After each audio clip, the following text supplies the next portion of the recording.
பின்னல் எப்படின்னு சொல்லிட்டு காமிச்சிருப்பேன்.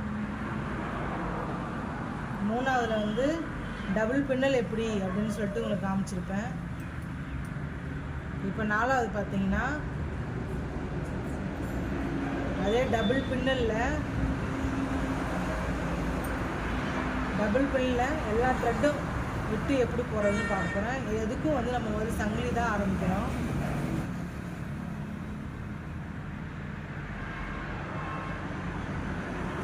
இதுக்கு செயின் போட்டாச்சு.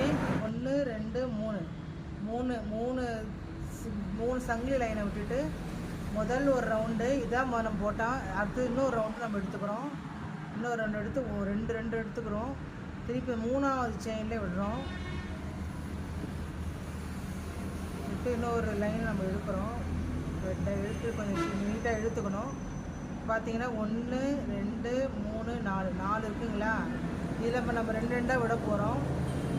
ஃபஸ்ட்டு இன்னொரு செயின் நூல் எடுத்து ஃபஸ்ட்டு ரெண்டு நூலை விட்டுறோம். திருப்பி எடுக்கிறோம். திருப்பி 2 லைனை விட்டுறோம்.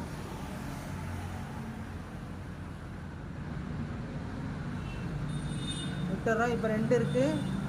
திருப்பி கடைசியாக ஒன்று எடுத்துக்கிறோம். இது வந்து 3 ஸ்டெப்பு வருது. அதில் 2 ஸ்டெப்பு வந்து இதில் 3 ஸ்டெப்பு வருது. 1 எடுக்கிறோம். 2 விட்டு சுற்றுறோம். சங்கிலி உள்ள விடுறோம்.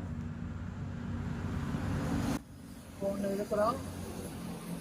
கொஞ்சம் நீட்டாக இழுத்துக்கணும். அப்போ தான் லூஸாக இருக்கும். 1 2 3 4 இருக்குது. 1 2 லைன் நூல் எடுக்கிறோம். ஃபஸ்ட்டு 2 விடுறோம்.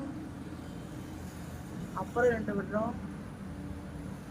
திருப்பி கடைசியில் 2 விடுறோம். 3 ஸ்டெப்பு வருதுங்களா?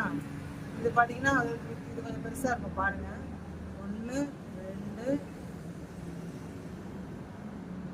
3 இழுக்கிறோம். 3 4 இருக்குது. 2 விடுறோம். 2 விடுறோம்.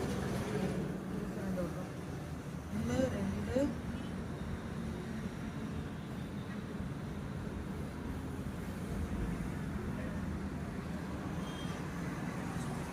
2 லைன் விடுறோம்.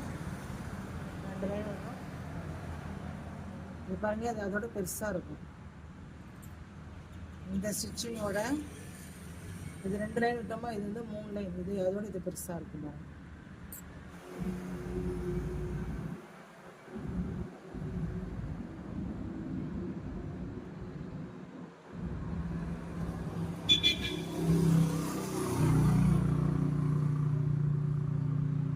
பாருங்க, நல்லா பெருசாக இருக்குல்ல?